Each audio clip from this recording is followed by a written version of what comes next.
someone up above to give me the sign that this goes live, and then we'll start the meeting. I'm not sure they're quite ready yet. Okay, we are live. Thank you very much for coming tonight to discuss the school budget. I'd just like to go over a couple of things with you before I yield to the superintendent. First, we will have a roll call, and I will read that off.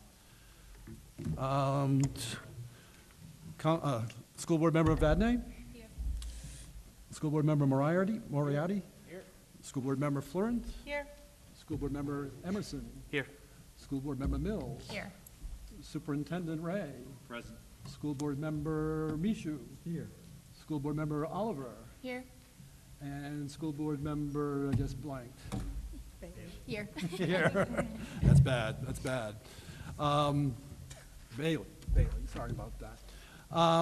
Please stand for the Pledge of Allegiance. Where's the flag? Well, we know where it is in our heart. Come on out. Wait. I guess we got Wait somebody for it, scooting wait down. for it.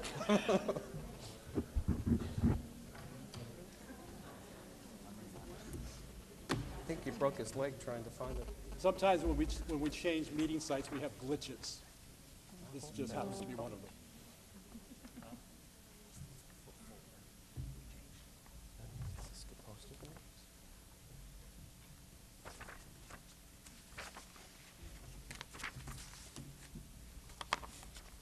Here it comes. Color guard. I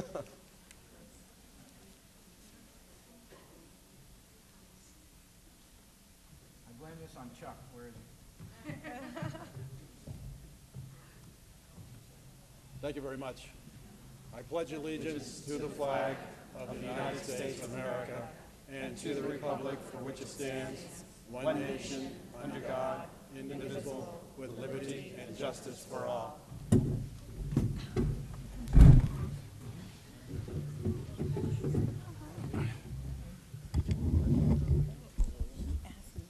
Okay, tonight what's going to happen is that the superintendent's going to present an update of what we've been talking about for the last month or so, and actually goes back longer than that into the last budget cycle. Once he finishes talking, you will be allowed to come forward and speak. You'll have a 3-minute time frame, and I'll interrupt if it's approaching. I'll give you warning, actually, when you're getting close to 3 minutes, because sometimes it can be a little nerve-wracking. But we try to move it along. Try not to be repetitive. If you like what somebody before you says, simply say, I like that, and or whatever it happens to be. If you get some ideas, certainly feel free. If not tonight, somewhere in the upcoming weeks, let us know what your ideas might be. I've got to tell you that, at least from my perspective, this is going to be an incredibly difficult budget cycle, not just with the schools, but also on the city side. In fact, there are going to be people, probably some of you, that are not going to be very happy with me, or maybe even with the board, because I can guarantee you this is going to be a budget that no one is going to like, including the school board and the city council. It's just the way it is, because we are facing some major declining revenues. The state of Maine, of course, as you well know, the governor in particular is threatening to cut revenue sharing, school funding, and sort of other things. You have the federal government that's in a stalemate, so there's certain funds that'll be curtailed there, or at least limited there. So we're going to be faced with some major choices, and the choices are simply, what do we want to pay for? Because that's essentially the equation. Your tax dollars go for certain services, and so it'll be a question of what services you actually want. The flip side of that, however, is the current tax situation in the city of Biddeford. There are many, many, many people who simply can't afford tax increases. During my various campaigns, for example, I was struck by the number of neighborhoods that I used to know as being well-kept and well-manicured, and they're not like that anymore. I talked to quite a few people who talked about just how just routine increases were penalizing them. And so we have to be conscious of that as we work through this, because the old way of doing government and the old way of doing schools doesn't work. Because the old way was, well, if you have a 5% increase, we'll say inflationary, You can pass that along because everybody was getting 5% living wage increases. Not seeing that anymore. Wages are fixed. People aren't getting raises at all. People in fixed incomes aren't seeing anything. So there's a lot of people who are strapped day to day, and that's very problematic. Now, this budget, obviously, we have inflationary costs, whether it's insurance or labor or whatever it happens to be. City side, the same thing. The problem, of course, is we've got new revenue shortfalls that are unlike anything we've ever seen before. And the other issue is it's probably going to be worse next year. So it's not an enviable position to be in. So what I'm asking is this. Many of you who are parents of children, many of you who are just residents, many of you who are teachers, work in the school system, I really implore you as we go through this, because this is the beginning of the phase. This budget can be altered, can be morphed, can be changed. It's the beginning of it. But if you have ideas, remedies, certainly feel free to contact us. Because there's no magic pill for this. There's no magic wand that I can wave. I have no idea what the ultimate solution is going to be because it's new turf for everybody. So I really sincerely ask you to be open, be creative, and be in contact with us because that's the only way we're going to navigate this. You have to be vested in the school board's decisions. You have to be vocal.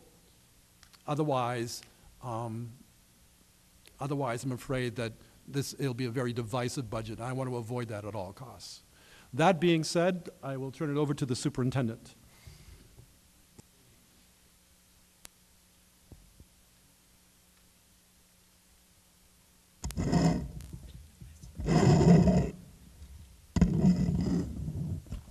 Good evening. I briefly will go through the steps that's kind of put us in this situation again for people here who are here the first time, and for people at home. I know a lot of you have heard this before, but we cannot repeat enough what has put us into this situation here as a school department.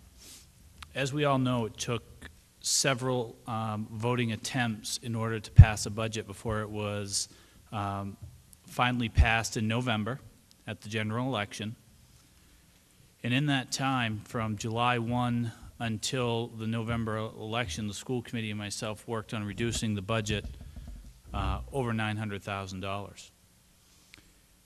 We finally feel somewhat, I guess, relieved that we finally have a budget passed, and less than a month later, the state, the DOE, sends a letter that says, oh, by the way, we're not going to send you $269,000 worth of state funding midway through the year. So you have to make an adjustment, which we did, that now brings that number up until, that we've reduced since July 1, up until about $1.17 million. Going into that situation, we knew that it was going to be an extremely difficult budget process. And so we began to project costs. And when you look at increases in salaries and health insurances and just gas and liability insurance, you quickly come up with a number that's $864,000. So without doing anything, you have an increase of that much. In addition to that, we had a situation where last year, carryover funds are funds that aren't spent from a prior year's budget. In the revenue side of the things, the budget's made up of two pieces.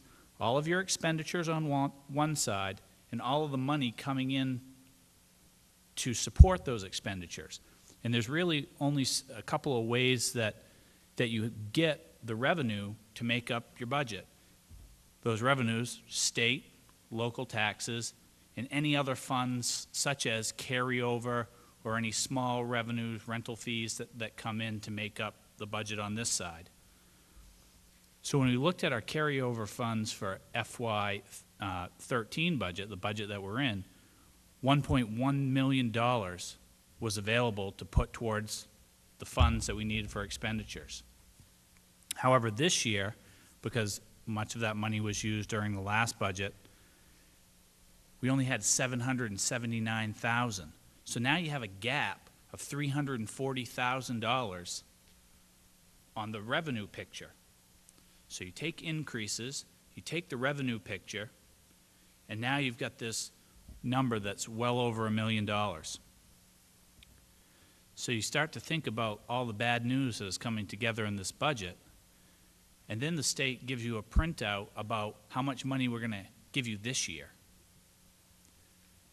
They reduced it $269,000 again, based on the same number that you had in a curtailment that we dealt with midway through this year, and they took $141,000 more.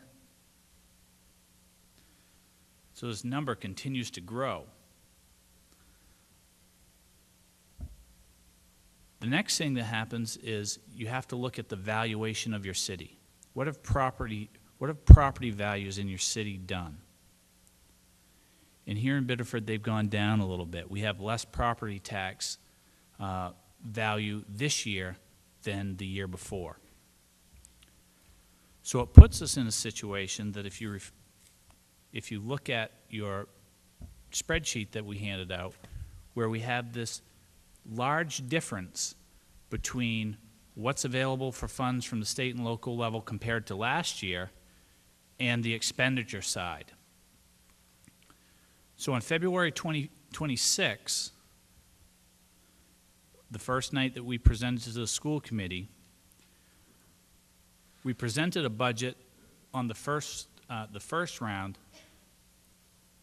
that had some reorganizations of positions,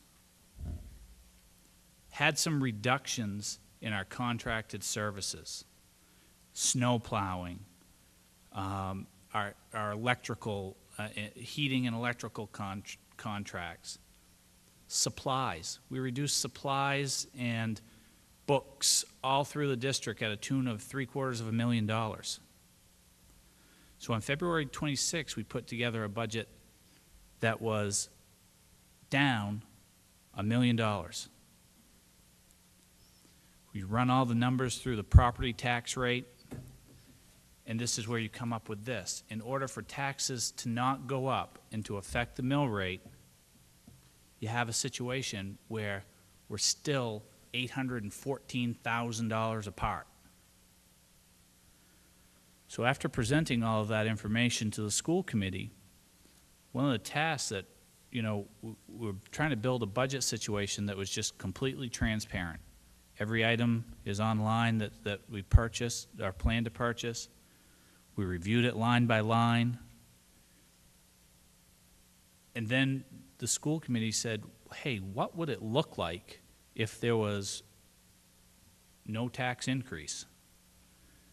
We did that intentionally so that people would fully understand exactly the picture that it would take if there's no tax increase. And so we came here with last week, no, it wasn't last week, it's earlier this week, with two different tiers. The two different tiers of reductions total up to about $830,000. And I think that we looked at that picture and said, wow, that's a little bit of a scary list.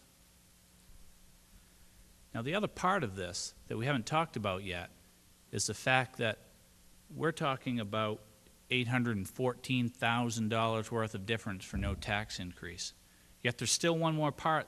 There's a huge part for taxpayers and for the school department to deal with, and that's the plan of the governor to possibly shift Maine state retirement costs onto local property owners. If that shift occurs, now we can add another $408,000 to our problem. Now we're back up to 1.2 again after we've already reduced it $1 million.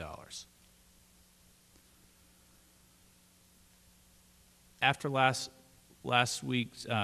Tuesday's meeting, what you have before you tonight is the original two tiers on the left that came out last week of, this is $302,000 and this is more. The second on the right-hand side lists some options. Has a tier 1 that's exactly the same as of last week for a possible reduction of $302,000. It has some tier 2 pieces of $67,000. And then it has some options in tier 3 for the school committee to look at. We also can go back to the left-hand side and look at other pieces of it. But it has some options of elimination that really get to the, really start cutting deep in affecting positions and programming. Also fit for data for the school committee to look at, because we knew that some of those options would be around nurses in library positions. Placed a lot of phone calls to other school departments today to provide you with information of how other school departments in the local area deliver their services. Also, in a tier 3 cut, was looking at the foreign language position at the high school, and I've provided you with the class size and the current situation. I'm sure we'll hear some more about that tonight from the audience. But that is the overview of how we got to the position that we're in. And I think as a school committee and as a group, we want to hear from people in order to help guide our decisions. Thank you.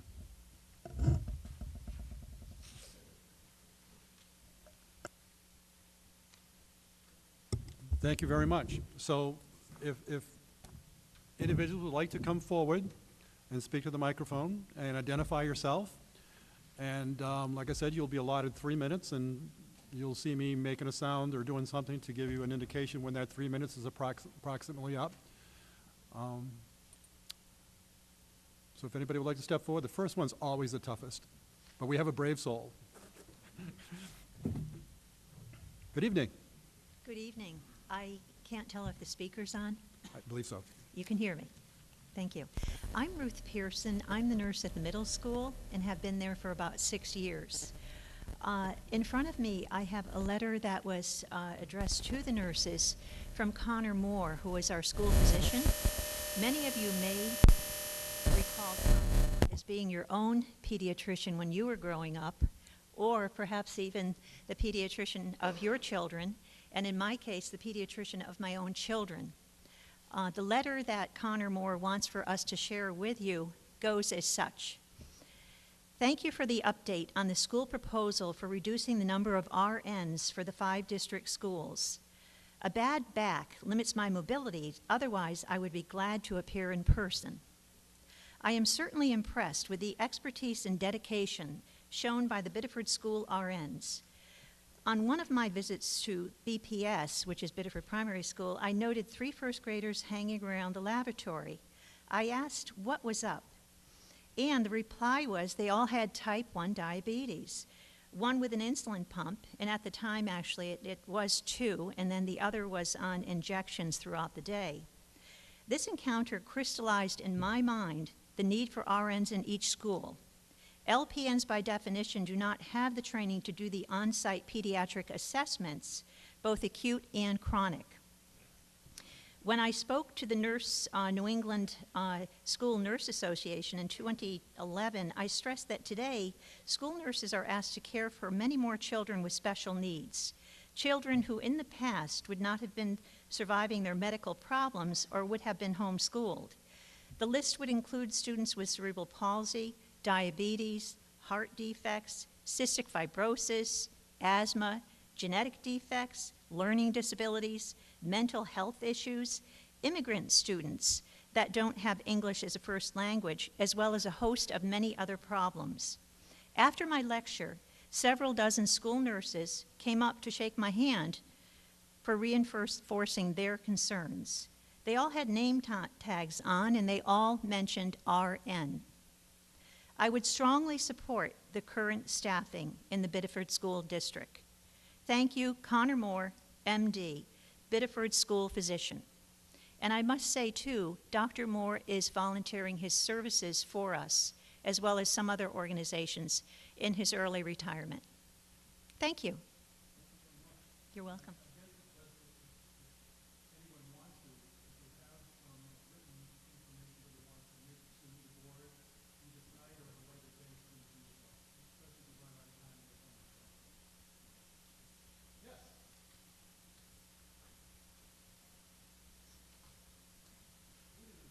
Hi, good evening, Mr. Mayor, Your Honor. My name is Peter Morris. I'm at Ward 7, taxpayer, and also a parent of 3 babies at home. My babies now, one's in high school, one's in middle school, one's in intermediate school. I've faced a lot of ideas. Everyone's throwing ideas at everybody. The biggest factor is saving 1 cup of coffee per day. That's pretty much what people want. Everyone needs something, but people don't want, everybody wants something, but people don't need everything. There's things you can save in a budget. Everyone saves on their phone bills, their tax bills. That's the one thing that you have to pay. That's something that you have to do with inflation. That's something you have to do every year. 2.5%, Mr. Michaud mentioned, I think the last meeting, doesn't even cope with inflation. We've got ideas that a $6 increase, it's a lot. It's a lot for property owners. I'm also a property owner. But you get back. What you put into it, you get back. You're not going to have a lot of these kids may not even stay in this Bedford school system. I know friends of ours are thinking of moving their kids to another school because they think it's better. They think they're getting a better education. I know history of children that have been growing up in this whole entire school system have given back to this community at the same time. They just had a meeting at the school board. They did a great presentation showing Bedford graduates coming back to the school. They're doing that because they want to, not because they have to. They don't need to, they want to. But for the most part, there's other activities that you can probably combine. If you're looking for ideas for the next vote, you have a 7th grade, I think, is probably most important. Freshman sports, maybe not. I'm not an expert at it, but a lot of the freshmen are playing JV and varsity because of the population of the school. It may not be necessary to have both of them. You have a kindergarten that's at that JFK that's been used to take care of K through 6. Now it's just kindergarten. I don't know if you can shrink that down, move the kids around, put them into modules and shut it down for a year or 2. Keep all the teachers, but just you have a building expense you can reduce in so many ways. You treat it like a business and treat it like, and not, I'm just trying to be realistic about it and not tug at people's heartstrings. But there are people that want to leave this school, this town, and it's happening now. We've had great kids that have great athletic ability, they have great academic ability, they have a sense of pride, but they actually they feel like they can probably do better at another school. And I think that's insulting. It's terrible. I think this school provides great teachers, a great town, there's something to be proud of. I want to keep my kids here, but you never know what happens from what you hear, what you see, and what everybody talks about.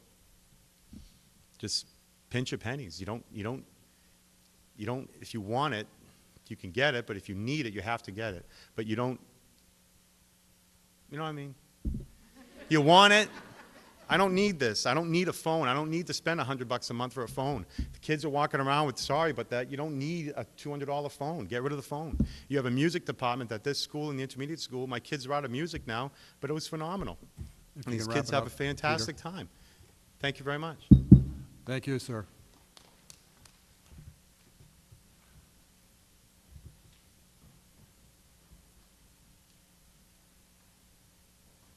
Good evening. Pull the mic down so that you can speak clearly into it.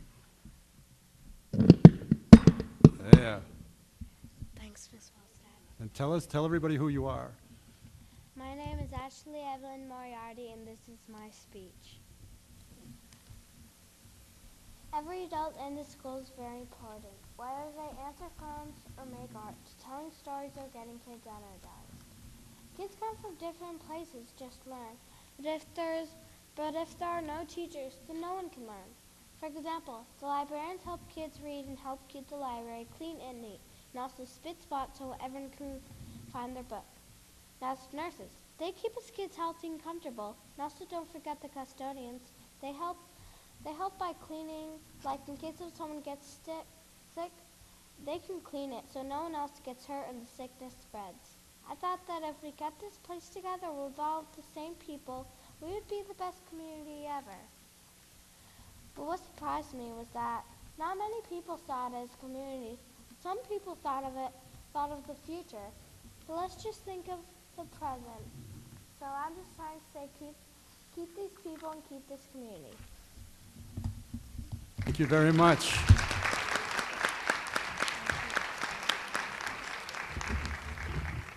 I think she has a future as a politician. Good evening. Good evening. I'm sorry I'm hoarse. I'm Ron Paquette, and I live on Westmore Avenue, resident of Biddeford. Grew up here, left for about 14 years, came back and have two children who have left the system, grown up, grandson. Unfortunately, probably not going to come back to Biddeford, but I'm here to support the Biddeford school system. I have no ulterior motives. I have no children in the school system, and unfortunately, probably no grandchildren who are going to come into the system. However, the cuts being proposed are really are not okay. I think that the students of Biddeford deserve a quality education. My children got a quality education. They went to Blue Ribbon schools. They did very well, successful. They're doing well. So I think these cuts are really not okay. I think I blame some of this on Governor LePage. Let's face it, he's not a friend of education. His tax cuts have really not done the city any well. Thank God we got some Democrats in the Senate and the House of Representatives that kind of slow him down. So unfortunately, I am also retired income, so if you need to raise my taxes, because I want the children of Biddeford to have a quality education. So my suggestion would be hopefully to lobby the governor and hopefully the municipal associations to really put Governor LePage in check. His proposals are really immoral. Thank you. Thank you, Ron, very much.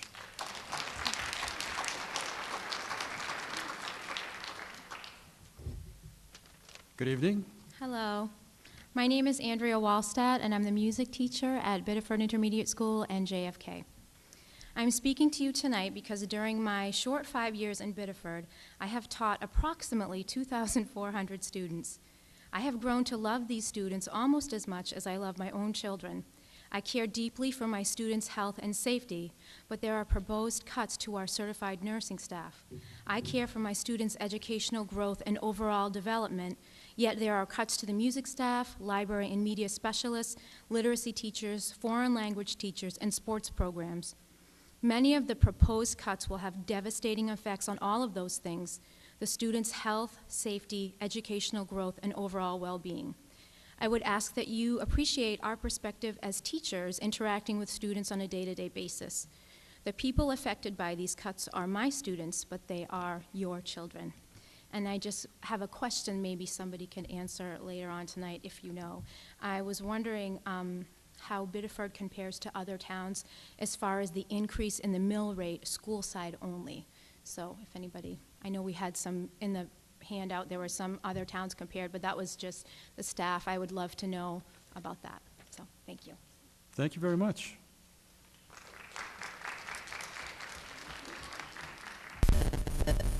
Good evening. Hi, my name is Katie Delcourt. I'm a senior at Biddeford High School, and I am currently 18 as well, so I will be voting soon at the next election. So it feels great to have that freedom. And I can definitely say that I'm going to support the school system. As a choir student for 4 years and a person who loves languages as well, I can say I've had lots of trouble trying to fit both of those classes in my schedule due to cuts and other classes. So I definitely think that cutting language teachers and music teachers is definitely going to make it a lot harder. Well, not cutting, but reducing to half a day is going to make things a lot harder on students. I think we've done a lot of work to build our languages and our arts, and that doing so would be taking a step in the wrong direction. And I also know that there are a lot of students who need a lot of special care at our school, as well as the nurses go. One of our students in our choir class actually had a seizure in class, and it was quite scary, so it was good to have an RN here, and so I can definitely say that all these things are very important and that they need to be kept. Thank you. Thank you very much.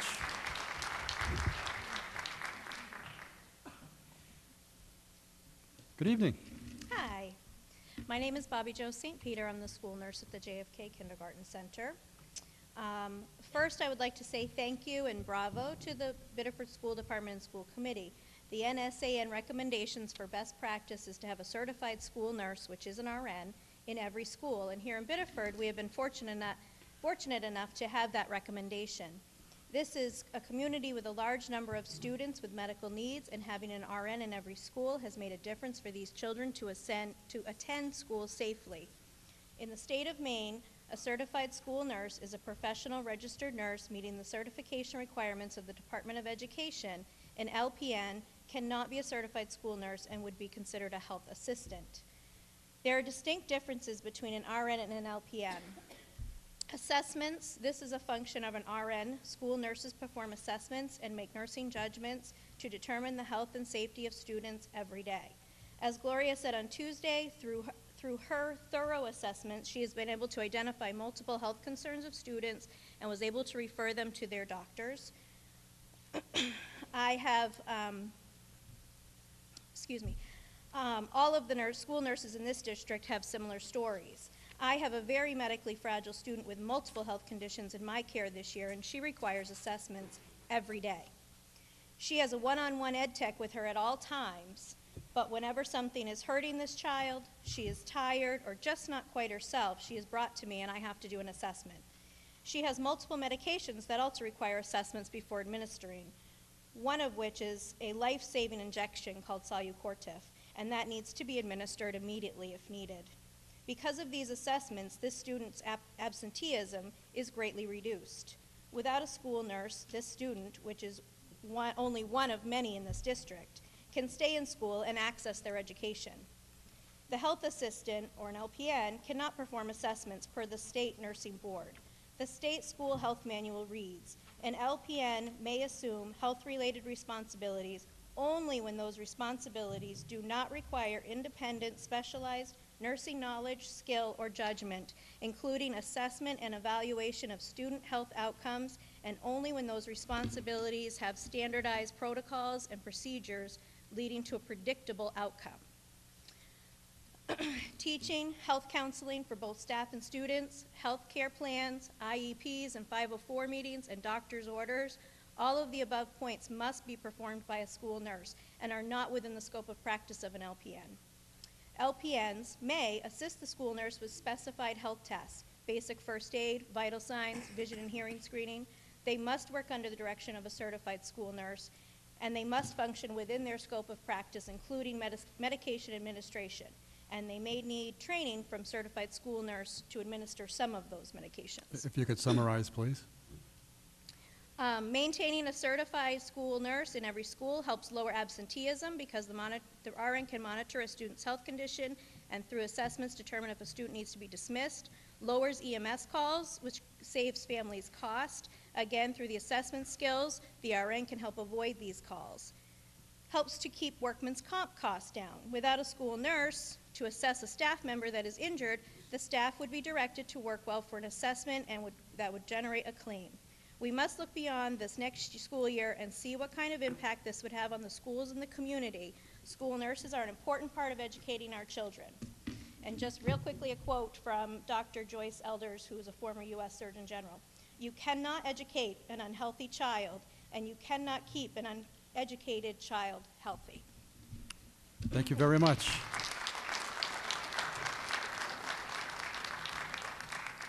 I would just like to note for the board that Ms. St. Pierre also gave a packet, and in the packet is a letter from Dr. Connor Moore. So, good evening.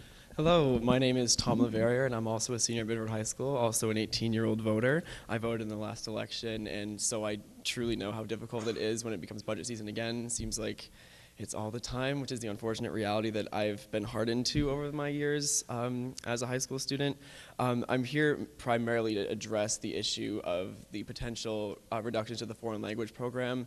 I understand it's not in the first tier, but the fact that the reduction of any of these 4 fantastic foreign language teachers at the high school level could be reduced, and that is a possibility, truly makes me sick. I've been a student of Mrs. Kathy Mills for 3 years now, and she and other foreign language teachers in the department have helped everyone that they've touched create a legacy for themselves, not only in the context of Biddeford High School, but in that they're truly prepared not only with their foreign language skills, but with the acculturation that comes along with that sort of study to go out into the world and to make something of themselves much greater than they ever thought possible. And 5 of my classmates of the 7 that took the Spanish 5 course last semester are here tonight. One of them is Ms. Oliver, and I'm sure they would all be more than happy to attest to how we feel as empowered young people now. And on the subject of that legacy, even though I'm leaving in a few short months, I still care deeply about this school, not only because I see incredible value in education in all forms, including foreign languages, but I also have 2 younger siblings, one of which will be a freshman in the fall, and I would hate to come back from wherever I end up in college and to see either of my sisters not able to achieve what they want and to live the same legacy I've grown accustomed to. I've always grown up hearing how great Biddeford used to be. Awesome. Oh, how could we do that? And I think I attribute most of my positive attitude and truly believing in Biddeford and being proud of my community and getting involved to the opportunities that foreign language study opened me up to, not only in my ability to speak Spanish as well as I can, but to just have a new kind of mindset that I truly believe only that sort of study can give you. And it really saddens me to think that it's possible that we could be moving backwards when we have 7+ young people that have seen how forward we can be. I would also just like to point out before I wrap this up that some people that might be looking at the numbers in the handout for foreign languages, yes, some of them are small. I can only speak of what I know, that being the Spanish 5 course that had 7 students. That was the first time this course has ever been offered at Biddeford High School. We had to fight hard for this course to even run, and we did it because we were extremely motivated in good academic standing, and we required no supplies. And I know that even though not all students elect to take foreign languages, those that do and those that go on that track never regret it. And I think it would be a huge regret for the city of Biddeford and the school board and city council and everyone involved in decision making if we were to have to look back a few years from now and see what a great loss reductions to this program would be. Thank you. Okay. Thank you very much, Tom.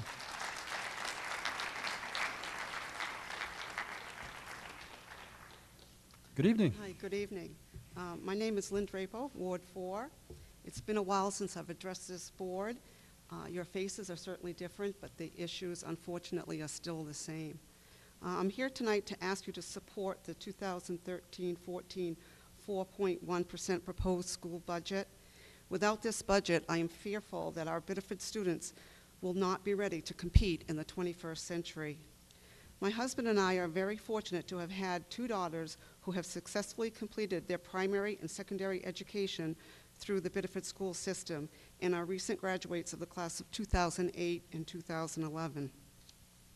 Some of their accomplishments throughout their educational journey have included members of the Gifted and Talented program, grades 4 through 12, band and chorus members where they each played 3 instruments, grades 3 through 8, Junior National Honor Society members, grades 7 and 8, National Honor Society members, grade 11 and 12, Student Council members, grades 7 through 12, class, student council, and NHS officers, grades 11 and 12, foreign language students, grades 6 through 12, 2 sport athletes, grades 6 through 8, 3 sport varsity athletes, grade 9 through 12, Interact and Be the Change Club members, 9 through 12, and yearbook members grades 8, 11, and 12. The above was all possible because of a supportive budget. This is just a small sampling of their accomplishments. Do I sound like a proud parent? You bet I am. But I also realize that my husband and I played a small role in these accomplishments. Without the outstanding classroom teachers, technology teachers, librarians, foreign language teachers, gifted and talented teachers, art teachers, music teachers, specialized teachers, and coaches that work for our district, my daughters would not have experienced the level of success they attained. These teachers recognized something within my daughters and challenged them to work hard and to do their best. As you can see, my daughters are well-rounded students and have continued their success at the collegiate level, all possible because of the solid foundation that was built by our school system. Although I no longer have children in the system, it is my civic responsibility to ensure that our current and future students have the same opportunities my children had available to them. With the cuts in the tier 1, 2, and 3 level of our budget, our students are at risk of receiving a mediocre education. If we as taxpayers don't rise to meet the needs of these students, then who will? If we expect and want future families to move to Biddeford, then it is important that we provide the best possible education. Anything less than the 4.1% proposed budget will result in an educational shortcoming. Some have said that a $6 a month increase in taxes could create a hardship. I believe, though, that each one of us can somehow find that revenue. Whether it's giving up a cup of coffee at the local coffee shop or foregoing a movie, I have faith in the taxpayers of Biddeford that they too will do the right thing and support the 4.1 proposed budget. Please show your faith in them as well and put forward this 4.1 proposed budget. Thank you. Thank you very much.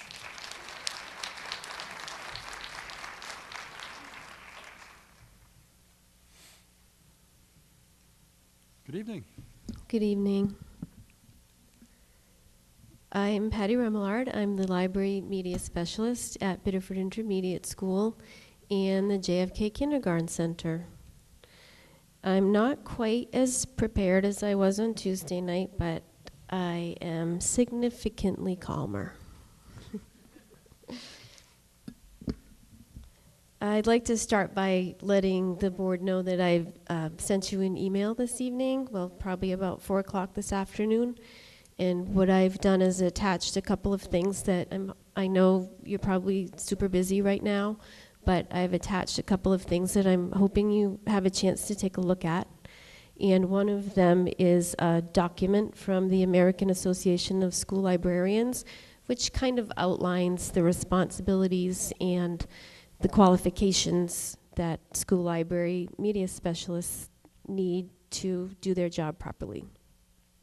I also attached a link to the Biddeford Intermediate School Library website, which, you know, is just part of the job that, as you know, any of you that manage a website, it's a work in progress. And it's not something that you just do and forget about. So that takes a lot of time as well, just one of the little things, elements of the job. So I'd appreciate if you take the time to review those items in your spare time. I could stand here and tell you all the reasons why you should continue to staff your school libraries in Biddeford with certified school library media specialists. There are, you know, tons of studies linking reading scores and academic achievement to personnel who've completed advanced studies in library and information science, which I can attest that it's a pretty rigorous program, more rigorous than I anticipated. School library media specialists are very well versed in literacy. As a matter of fact, you have 2 of your library media specialists here in Biddeford at the K-5 level who also have advanced degrees in literacy instruction as well.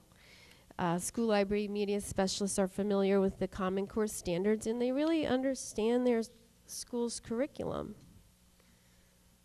But I could go on and on with the reasons why, but I came up with this fabulous idea in my last 2 sleepless nights that I was reminded that the most telling and effective kind of research is one that immerses the researcher in the environment that's being studied. And having said that, I'd like to extend an invitation to the board members to spend one 40-minute period, start to finish, not just a walkthrough, at the Biddeford Intermediate School library during an actual library class. I think that you'd get a real flavor for how the library operates when class is in session. If With you can one, summarize, Patty. sorry? If you can summarize your. You kidding? It's like the Oscars without the music to tell you to stop talking. Maybe you should get the music. It's more soothing. Oh, this is tough. Oh, you kidding? I already talked 3 minutes. Oh boy. All right. So anyway, if you want to come to the library and come and see what it looks like with one library media specialist, I got it, but it's hectic. Kim Tyson, the librarian at BPS, has also extended an invitation to you to go to the BPS library to get a little different picture of what a library class session would look like with a certified librarian plus the library assistant. It's more of a well-oiled machine, I would say. So I think unless you really immerse yourself in what actually is going on, in order to make this informed decision, I totally understand the position you're in. I do. I get it. But I think to totally understand exactly what would be eliminated, if you come and see what's going on, I really think it would help inform your decision. And I welcome you into the library. If you're interested in doing that, please send me an email. You can just respond to the one I sent you today. It's premillard@bidschools.org. We can set up a time for you to come. I'd love to have you. I think it would help. Almost done. Okay. I also want to point out one quick thing in this document that got handed out tonight. And if you have it in front of you, if you could quickly look at the page that discusses school department nurse and librarian comparison.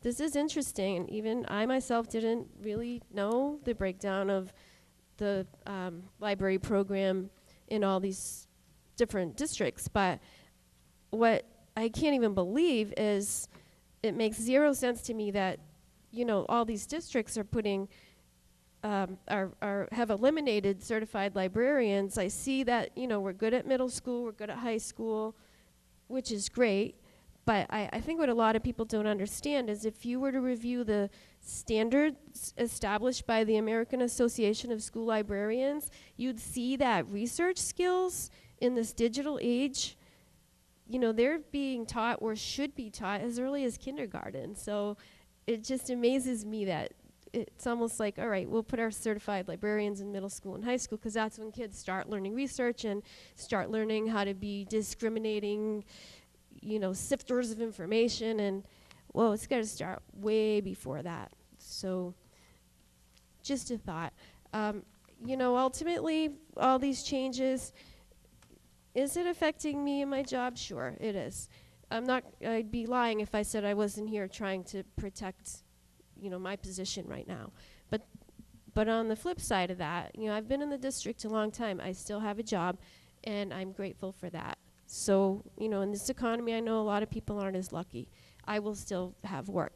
I want to remove myself from this equation and just urge you to consider the kids in this district who are going to be our workforce in whatever years. They need to be prepared in this 21st century. Thank you. Thank you.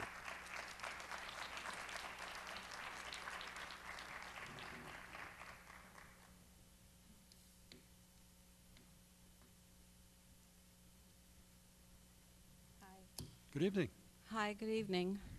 Can you hear me? Am I in the right spot? My name is Patty Kurlichek.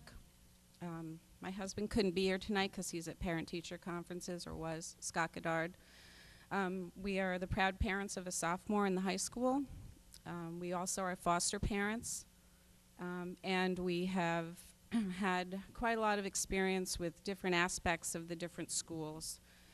I am very concerned that there won't be a nurse in some of the schools. I am very concerned, as I volunteered in the library at the intermediate school with Ms. Remillard, that I saw what she did there. I see how important that job is, but primarily here, I'm here because my son actually had a conversation with me, which sometimes for a teenager that's really hard. And his serious concern was, Mom, did you know they're going to get rid of sports from 7th grade to freshmen? And I said, what? And he said, yeah. And I said, no. And he said, yeah. And I said, what? So of course, anytime I hear that in any town or any situation, it just really, it's very upsetting. I only played one sport in high school a very long time ago, but I know how important it is. I've seen the studies, how physical activity, whether it's gym or an organized sport, improves their grades. I have seen that. It gives them better mental health, better ability to deal with their peers. I've seen that. It improves behavior, because if they don't behave or they get in trouble, they can't play, and that's really important, to be a part of the team and to contribute to the team. It teaches lessons that some of the other classes can't teach, which are very important in our society and in our world today. I don't understand, if we get rid of that little segment of sports, how we expect the kids to go from the rec program and then bounce into 10th grade and all of a sudden be able to play on a competitive level with some of the other schools. We have seen that there have been a lot of games canceled, that there were, some teams don't have freshman football, some teams don't have freshman basketball. You know, we've seen that, and it's always been, I think, a source of pride to the kids here that they had that where other schools didn't. And it also was a sense of bewilderment. How could they not have that? If we bring that to our town, I think it will be incredibly detrimental. And I also think that that ties into the morale of the students. I think students that don't play sports also are proud of the sports teams and their accomplishments, just as much as the kids who play sports are proud and amazed at the accomplishments of kids who are in drama or who compete in some other event like debating, or who can write really well, who write beautifully or write poetry. I've seen that too, and you need all of those facets to raise healthy children who are able to go out when they graduate into the world and succeed on their own. They have learned how to do many things, not just the basics, the bare bones basics, which is what we're talking about here with this budget. If you could summarize, please. I have seen a lot of sacrifice from the educators over the years in the meetings that we've had and observing them in the school. I've seen them give up personal funds, personal time, and I think our citizens can do the same. I think our citizens can sacrifice for the good of the community, and if that's what it takes, that's what we need to do. Because when Jeremy Ray was, there was an article in the paper when he was first hired, and he said he wanted people who didn't have children and all of that to be a part of the school conversation and what happens in our community surrounding the schools. And you know, this is a way for them to do that by supporting the schools, even if they don't have children in it, because if they don't do that, we won't survive.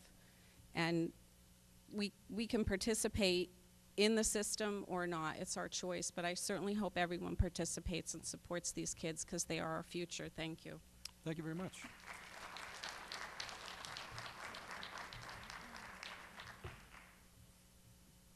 Good evening.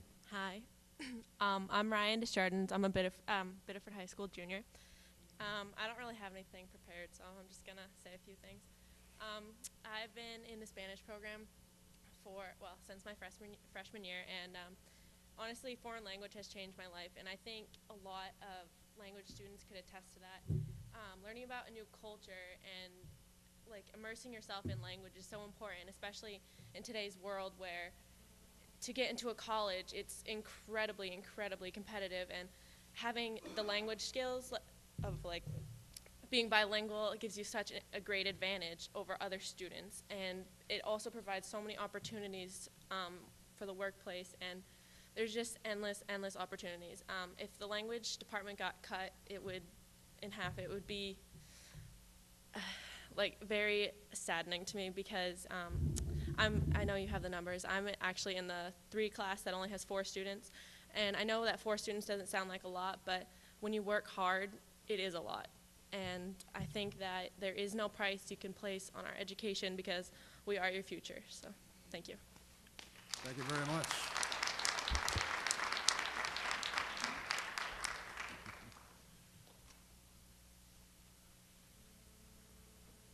Good evening. Good evening, Mayor Casavan, Superintendent of School, and the school committee. I'm Don Kutsu. I'm a lifelong resident of Biddeford. I'm retired, 70 years old. A few years ago, the wife and I, she is recently retired, we were making well over $50,000 a year. I'll admit it. We made money. But now we're both retired. The only thing that we have for income is our Social Security checks each month and a retirement plan that I'm trying to pay off my mortgage with. Okay. I put my son and daughter through the Catholic school, St. Joseph's at the time, and then they went on to Biddeford High School. I'm proud of them both. But there comes a point. If we were to ask these people here tonight, I think most of these people here tonight are in favor of the new school budget. But how many voted for it last year? How many instances did you have to go back to the people? You had to go back 4 times. The school budget, once the superintendent of the school and the school committee work hard to come up with a school budget, that should go out and be passed. It shouldn't have to take 4 times. And I think if you put the school budget out again this year, even though you have kept the increase to a minimum, I don't think you'll get the city to vote for it. All well and good. Hey, oh, I want this program, but the hell with this one. Sorry. That's not the way it works. If we want to do things for our students, we have to do it for each and every student. We have to provide them with the best education, and hopefully the people realize that they may have to bite the bullet. Though for the city of Biddeford, biting the bullet is not a prerequisite. Nobody wants to do it. Also, I would imagine if you look at the demographics for the city of Biddeford, your demographics are that most of the people in the city of Biddeford are in their upper 60s, late 50s, mid 60s, and upper 60s. Most of the young people that could afford a tax increase or whatever, they don't live in the city of Biddeford. They live in Arundel, Allis, all the communities that surround the city of Biddeford. They may work in Biddeford, but they live outside the city limits. That's the only thing I've got to say. Thank you very much.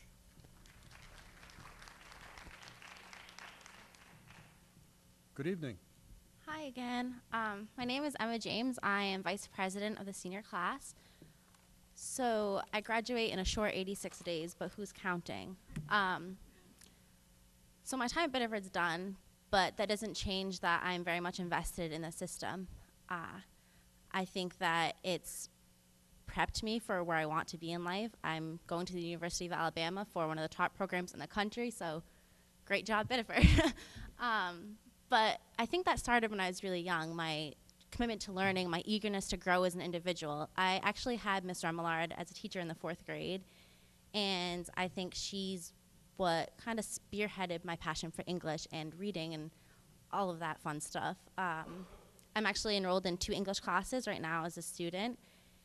And as she mentioned, it's not something that a passion that's instilled in someone while they're in high school, while they're in middle school. It starts young. I can remember library being my favorite class. We read books. We learned about just everything that I want to move forward with in my life, if that makes sense. So I think that it's important to keep those positions in the younger grades, especially just because it is what triggers who we're going to be. And I feel so jaded saying that, but it's true. I'd also like to point out that the high school is looking at a new schedule, which I interviewed Mr. Ray about, and during that schedule, there will be a customized learning time, which is aimed to improve test scores, I believe. I might be wrong. So it doesn't make sense to cut literacy needs in the younger grades when we're already lacking in the test score area. Also, along with that, foreign languages help students with English, which will up their test scores too. So I don't really know what I'm trying to say. I don't want the budget cut to happen. I realize it has to, but just think of, I know you are thinking of the future, but just really, really think of how it's going to affect people. I know I can see how things would be different if I wasn't offered the services I was when I was younger, and as a high school student, I probably wouldn't be where I am now. So thank you. Thank you very much.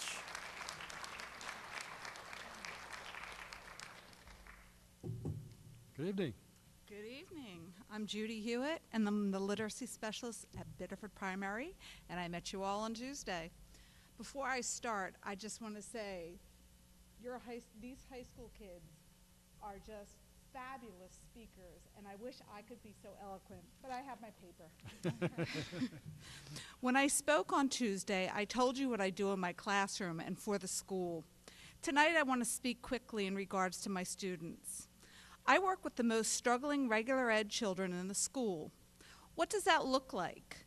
It means that I have 3 to 6 children per block. These children are all around the same reading level and benefit from this setting. And why is this so important for each student? Well, the student gets a learning environment that is built on trust and provides a risk-free place to learn. Our classroom provides small group instruction that is constantly being evaluated and tailored to fit the needs of the students. The students receive direct instruction in comprehension, accuracy, fluency, and expanded vocabulary. The children have a plan for instruction with goals to meet and new ones made. The students are able to read books at their level with the least amount of distraction to build stamina and a love for reading. Assessment is done frequently, so a student that is ready for more can move to another group.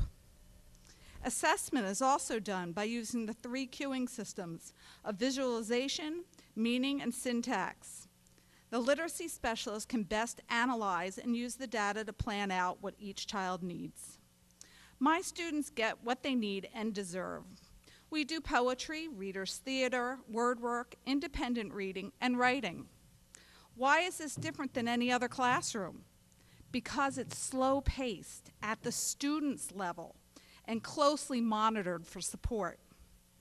This cut would be devastating for our young readers.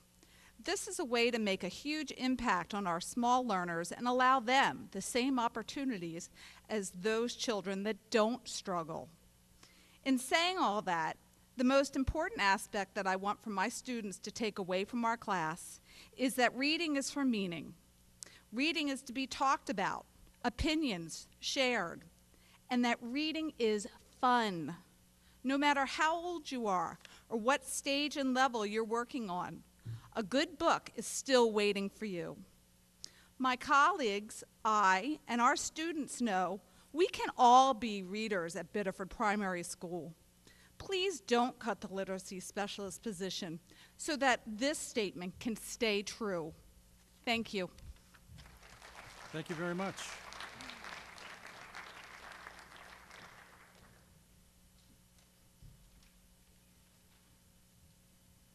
Good evening. Good evening, members of the school committee, Mr. Cassavant and Mr. Ray. I'm Kim Tyson, librarian at Biddeford Primary School. On Tuesday, I tried to paint a picture of how education has always been valued here in Biddeford. Permit me to add some futuristic strokes to that picture. Please keep in mind that the children of Biddeford deserve professional library teachers, literacy specialists, and nurses who optimize student ability to learn.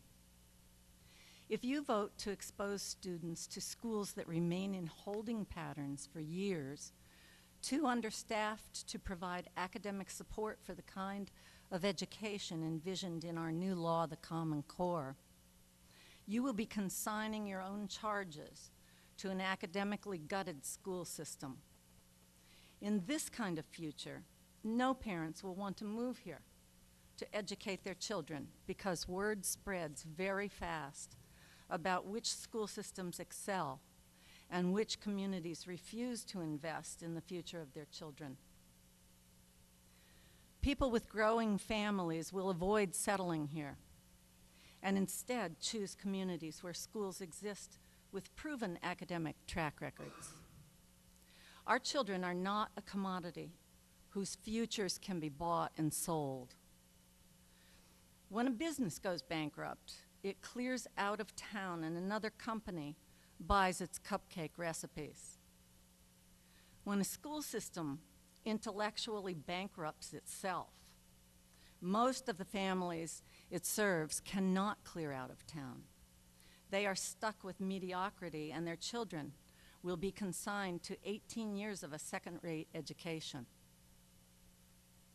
These young people will have a nearly impossible time rising above subsistence level as they live out their lives. No one will buy a recipe like that. Never forget that a good education changes lives, and so does a poor one. Which life-changing path do you as a committee want your legacy to be?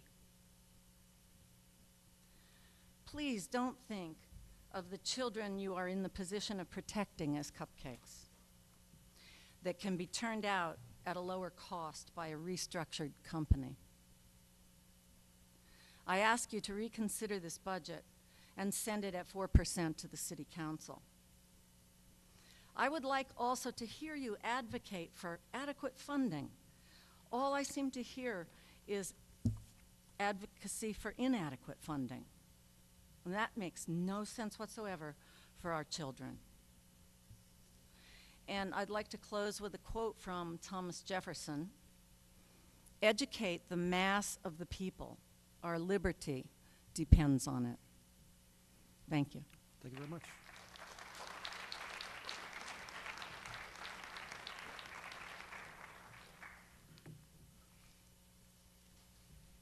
Good evening. Mr. Mayor, School Board Committee. My name is Bob Kuchar. I have a son that's in 7th grade. We'll be going to 8th grade, and I also have a 3rd grader at the intermediate school, primary school. You were looking for ideas for like cost saving. I mean, I know my son at the primary school gets a lot of stuff photocopied. I know there's other school systems that send stuff home electronically. I know like they can't send the corrected papers, but I mean, I'm not sure. I know that you've talked about you've gone through and taken stuff out of the office supplies, but that may be another way of trying to save some money, is sending stuff via email. And I know there may be some people that have emails. I'm not sure if that's something to be said at the beginning of the year, but it might be a way to save some money on school supplies. I know you had 7th grade football on there. I know a lot of places. I think Biddeford and Sanford are the only two communities now where the football program at the junior high level is under control of the school system. Everything else is done like with youth football. I know that's the way soccer has it set up, and I think a lot of places. It may not save a lot of money, but it may be able to put more money into other things where you can save like other sports programs at the 7th grade level. I mean, and I'm not sure if this is brought up. I know money's tight, but maybe we start charging fees for our kids. I mean, if it can save some other things in the school system, like language or something like that, parents may be willing to do that. I know they do it at other places. It just might be something we may need to look at. I mean, I know you guys are in a tough position. I mean, I know, my dad's retired, he's on a fixed income, but I think that's some of the things right there that maybe we can look at to maybe possibly, save some money and save some programs by keeping everything, by looking at those options. Thank you. Thank you very much.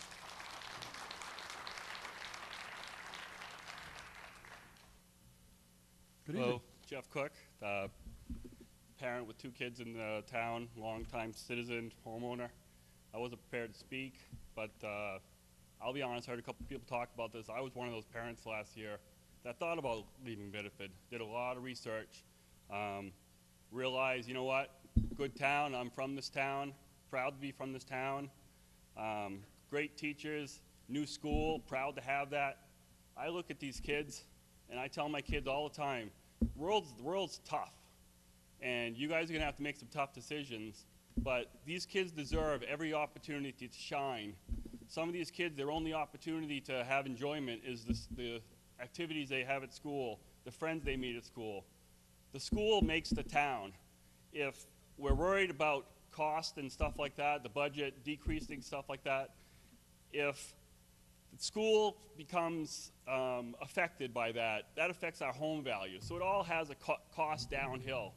I've decided to stay in Biddeford, and my kids are gonna do the best they can in the Biddeford school systems. I ask you guys to cut fat where fat needs to be cut, but don't cut it just because we have to cut it. I don't want to ever have regrets. I want my kids, the things that I'll be proud of as a parent, and all the parents here, the thing I want to be most proud of is my kids in the future and stuff like that, and I want to give them every opportunity they possibly can. Some play sports, some of the foreign languages, some of the extracurricular activities. I don't want to have regrets. I also don't want to hear whatever decision is made after this fiscal season. I don't want to hear excuses of, oh, we didn't have money for that, and that's why, so-and-so program, the kids aren't doing as up to par with other schools. I want our kids to have every opportunity, if not more, than every community in this state. It's tough. Kids need to shine. We all apply for jobs. We're fighting with other people that are just as educated, if not better. We all have to shine. I want my kids to shine. I want these kids to shine. So please, take that all into consideration. Yes, it's tough. Raise my taxes. I'll find a way. Thank you. Thank you, Jeff.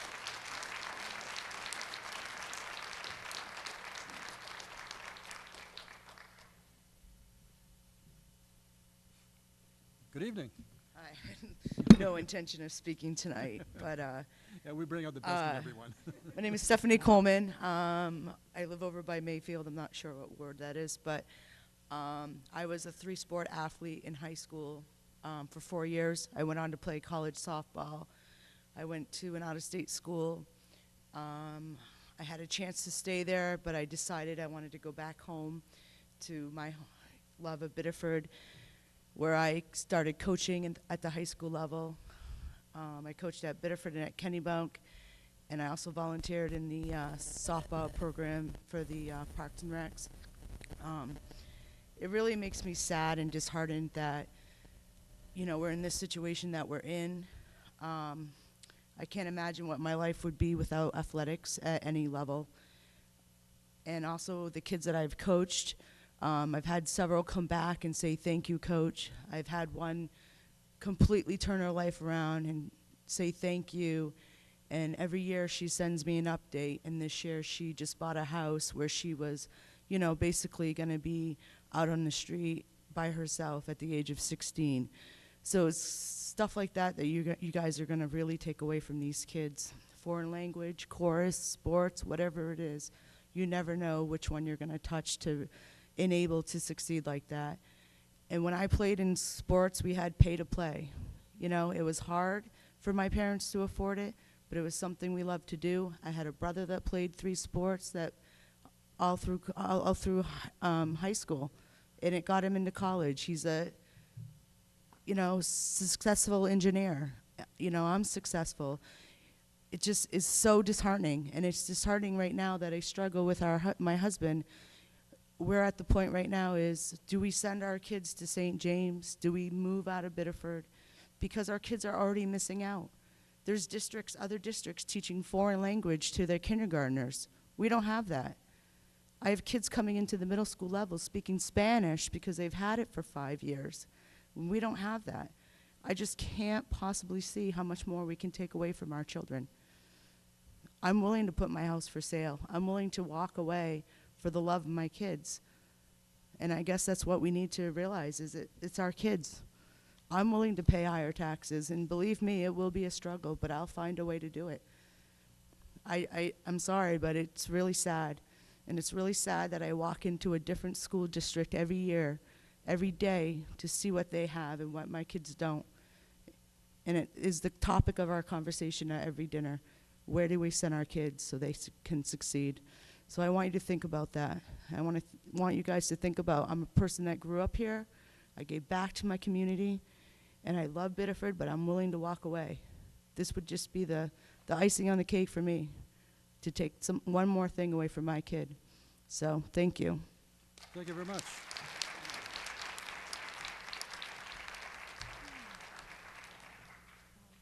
Good evening.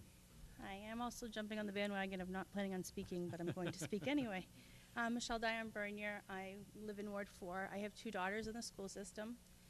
I will say that the one thing in this whole process that I've seen is dialogue at home about this whole situation.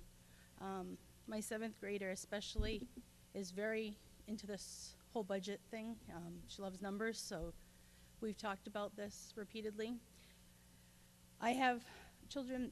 My girls are both in sports, and they also do very well in school.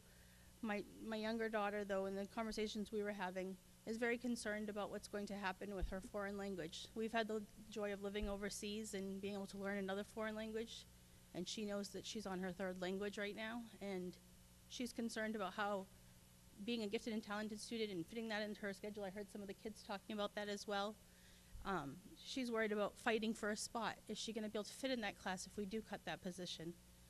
I also want to talk about the literacy specialist as well. I have seen the literacy specialist challenge the kids in my classroom. I can speak of my classroom at Biddeford Intermediate School. I've seen Mr. Remillard, my kids come out of library, and they are, can we read this book? We have to read this book so that way we can tell Mr. Remillard that we read it, and I want to vote for the Maine Student Book Award. And she just really empowers them. The same thing with, I'm the oldest of 6 kids. All of my brothers and sisters have graduated from Biddeford. I've graduated from Biddeford. I also went to school out of state. I came back to Biddeford because I wanted to watch my brother and sister grow up. I wanted my kids to be raised here. I wanted them to get the joy and the pleasure of all of that. I also coach cheering at the high school for the JV, and I came back and I coach because I want to give back to my community. I want to be a part of this whole process. And my husband also volunteers his time coaching girls ice hockey and girls softball. So we come back and we want to teach that to our girls, that you give back to your community. Yes, if my taxes go up, is it going to be hard? Absolutely. But I agree. I will find a way to do it because I want them to have what they need. I really hope that you consider putting the budget forward at the full amount, and I thank you for your time. Thank you very much.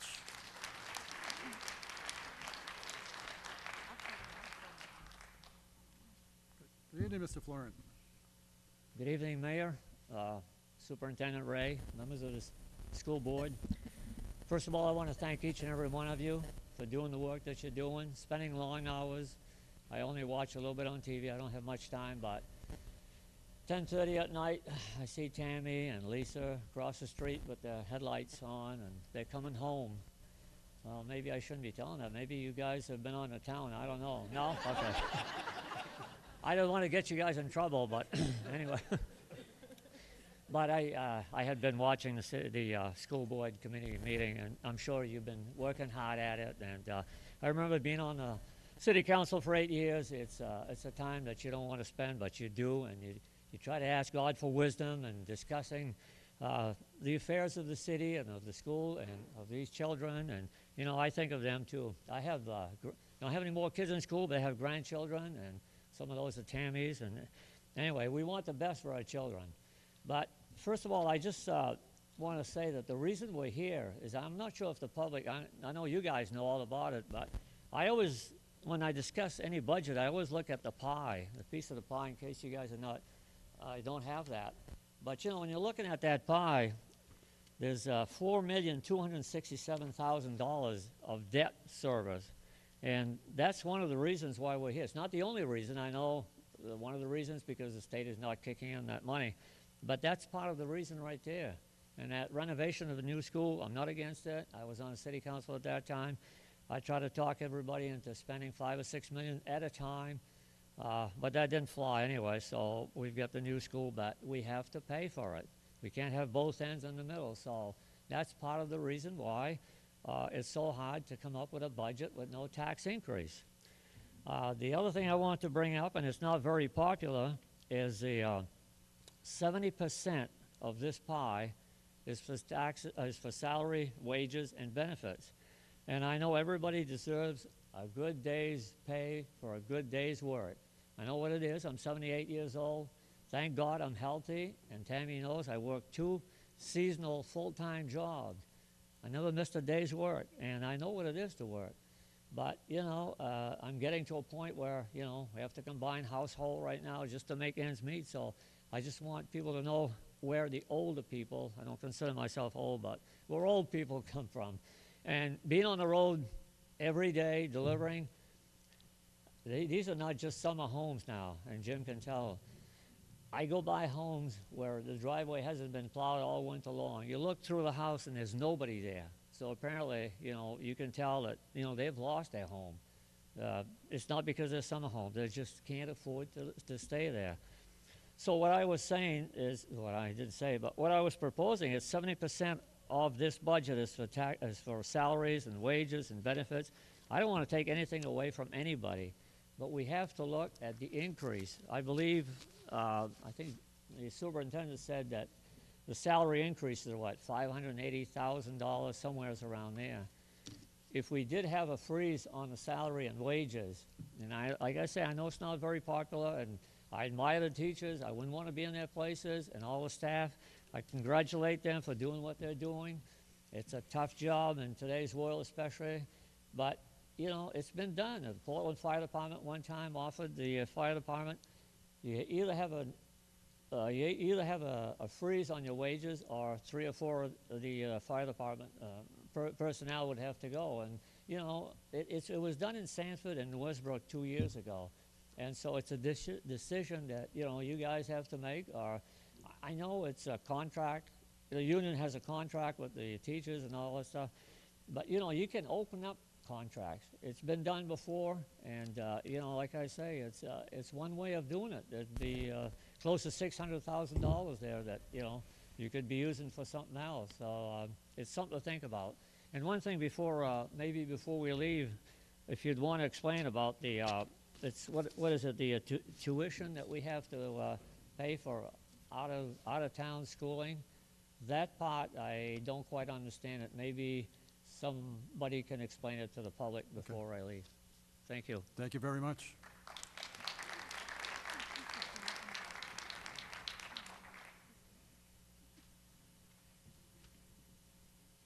Good evening, school committee, Mr. Cassavant, Mr. Ray. I hadn't planned on coming up either, but something that Mr. Cassavant had said at the on Monday night made me want to come up. Another thing, if anyone had anything to read, and I did have a piece of paper I'd pulled out. And 3, I wanted my daughter to see both of her parents come up tonight, just to embarrass her a little bit. But anyway. So Mr. Cassavant mentioned the other night about something like this happening in Saco a long time ago, and I came up a few years ago to talk about my experience. I was born and did grow up in Saco, and when I was young, and you'll find out how young, something was going on over there, and I was substitute teaching a few years after college, and they asked me to write a note when they were going out. When they were going through some budget cuts also. So this is my actual letter to the Saco School Board back in, I don't know, 1991 or something, and you can see by the yellow paper. And it states, I'm ready to offer the people of Saco a look into the future if the proposed cuts in education are enacted. As a student who spent 3 years at Saco Middle School during the tax cap, which I believe is what Mr. Cassavant was referring to, and I know Ms. Florent experienced some of that also, what concerns me now as a 23-year-old graduate student and a substitute teacher is the devastation the cuts will have on the morale of the new generation of Saco students. From my own personal experience, the SMS class of, oh God, I'm not even going to say the year, suffered not only from increased class size, loss of programs and supplies, elimination of all athletics, extracurricular activities, and the loss of 17 experienced teachers, but suffered from the lack of any opportunity to excel outside the classroom. We all know that not all students succeed in the same areas of education, and a sound educational experience must offer each student a chance to find their niche, whether it be in drama, athletics, music, art, home ec, or industrial arts. In the years, okay, I'll give them to you, 1979 to 1982, the Saco Middle School students were not given this opportunity. Our self-esteem was low. The teachers felt unappreciated and overwhelmed by the criticisms of the taxpayers. The morale of the students was low, and it affected each and every one of us. We had no after-school activities. Access to media center was limited to those days when volunteer could be arranged, and our gymnasium was locked after the dismissal bell. We students felt like outsiders in our own school. Then I'm referring when I started substitute teaching there. Today, SMS is abuzz with activity. There's every attempt to meet the needs of all the students. My first day of substitute teaching was spent in awe of the advances Saco had made in its educational opportunities in areas of special education, gifted and talented, the arts, and athletics. And from my observation, the students are taking full advantage of the programs. The spirit and motivation of students and faculty is high. And I'm saddened to think that another generation will be stripped of their chance to become their own individuals. Isn't there some way we as a community can work together to find reasonable solution to the funding problems? So this was in response to some suggestions or some teachers who wanted me to address the school board back then. And then I moved to Biddeford, my children became Tigers, and I wanted to give back because I knew what had happened to our generation, and I knew giving back was very important, so I took on volunteer coaching opportunities and regular coaching opportunities, and wanted to make sure everyone had that chance. And this is a letter to the editor in Biddeford, submitting this letter in 1995. This is the letter in response to an issue that's already been decided, but I feel the need to say something again. Attached is a letter I drafted and submitted over a decade ago at the request of some Saco Middle School teachers and administrators when school cuts became an inevitable issue in the early 90s. I'm now 35 years old with 3 small children, they're not so small anymore, who will most likely attend and complete their education through Biddeford's school system. I'm still very passionate about the subject after all these years, no matter what town has to endure an ordeal like this. So now we are here 10 years later, and I have a 16-year-old and a 13-year-old and an 11-year-old, and we're still here, and I'm very, very proud to be here, and my children are. I have lots of friends and lots of connections in Saco still. They wonder why I'm here, and I can't explain it because until you know, until you're here, until you're accepted, you know, and Biddeford's very accepting, they don't know, they just don't know. So hopefully we can, I don't have a suggestion off the top of my head, but I know that I want to give back, and this is a great community to be in, and I'm very happy. So thank you. Thank you very much.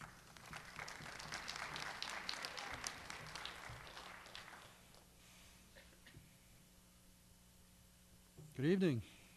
Good evening.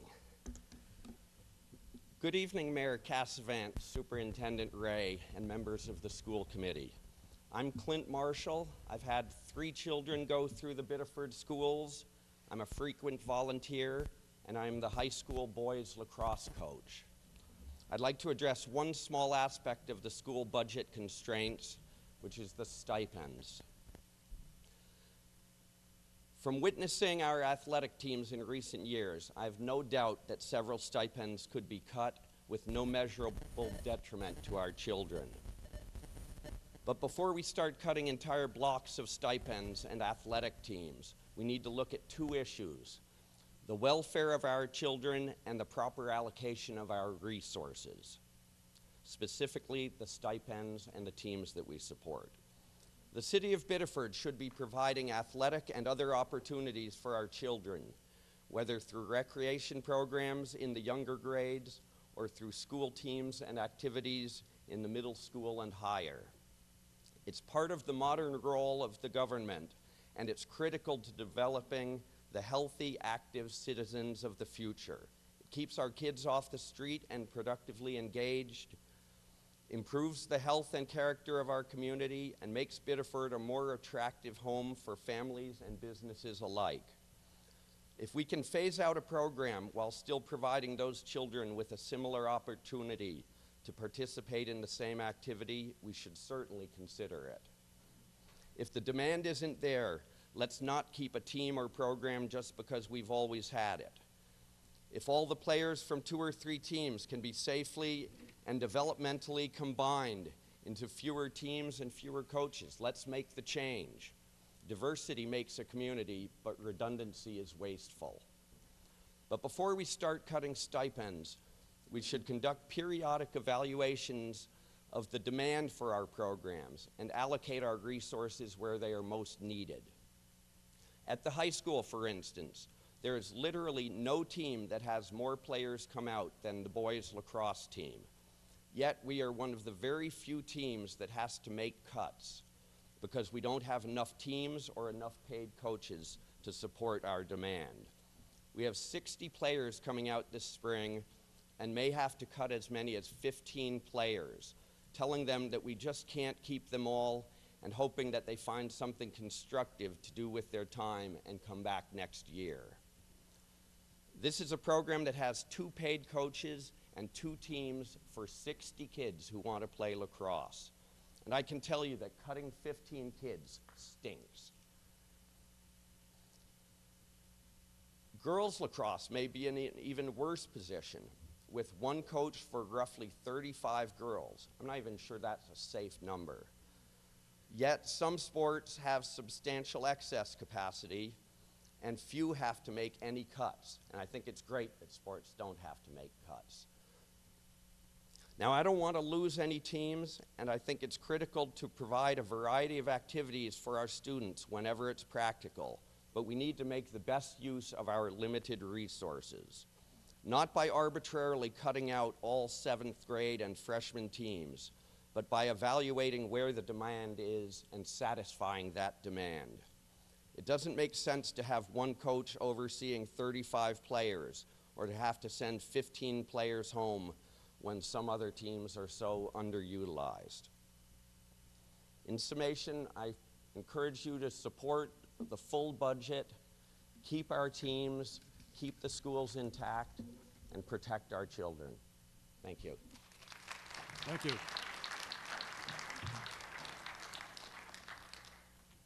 Anyone else?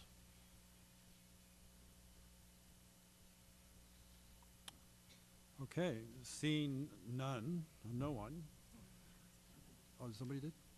Oh, Tony did? You were obscured by school board member Emerson.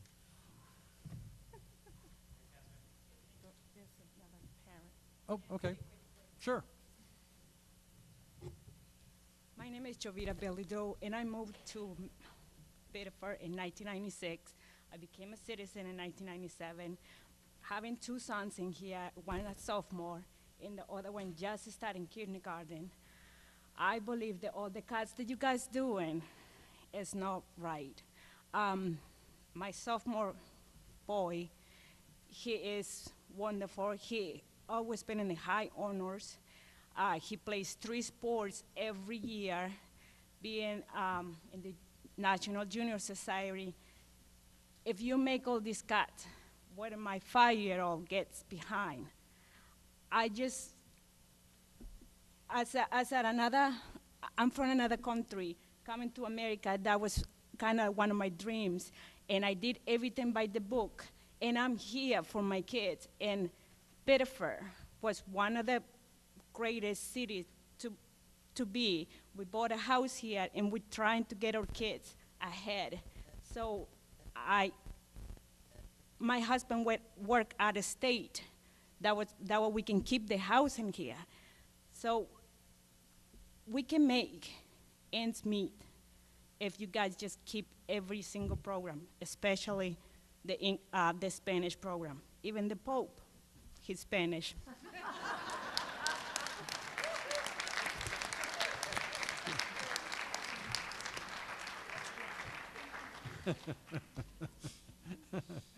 Councilor Ajay.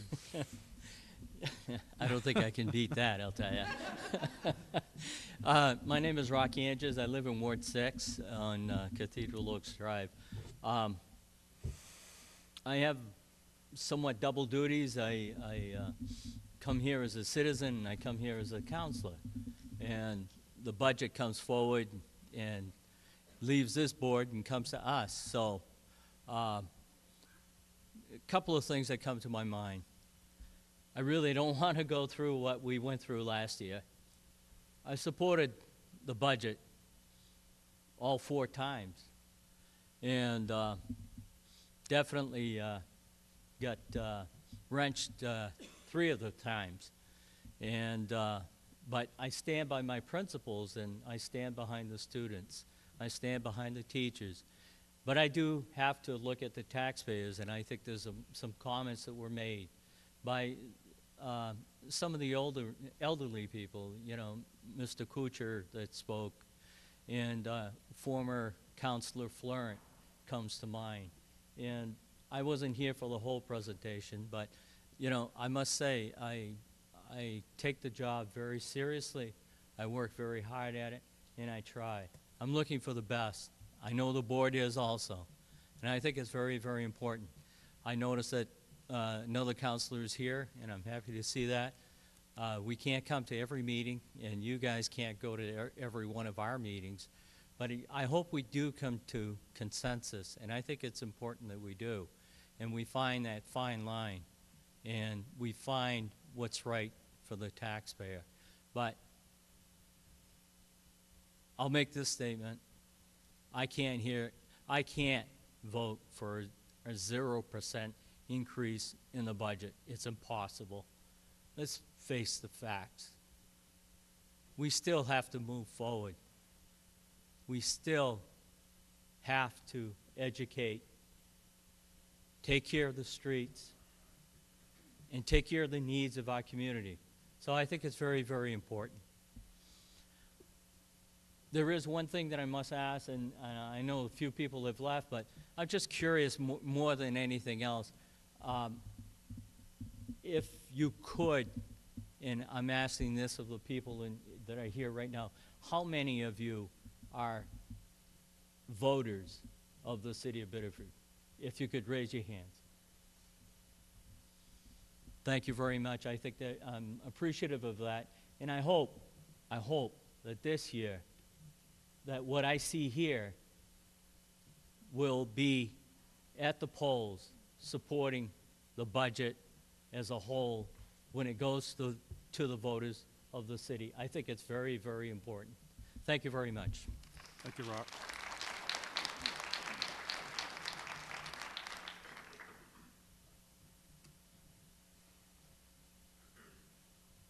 Good evening. Good evening. Hi, my name is Marcia Belanger, and I have a son who is a student, freshman, and you know, this has really gotten, he said, Mom, I really need you to get to this meeting, and it's very disturbing to him because he does enjoy, he's in musicals, and he's not athletic in any means, but I do have an older daughter that, you know, through all of high school and before, you know, accelerated by having had done sports. And I just feel that taking away from the students is detrimental to their, you know, furthering in life.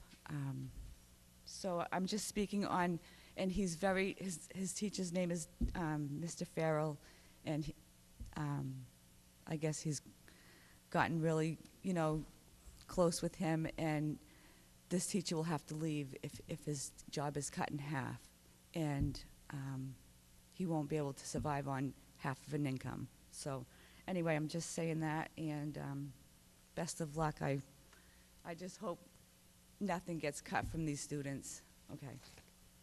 Thank you very much.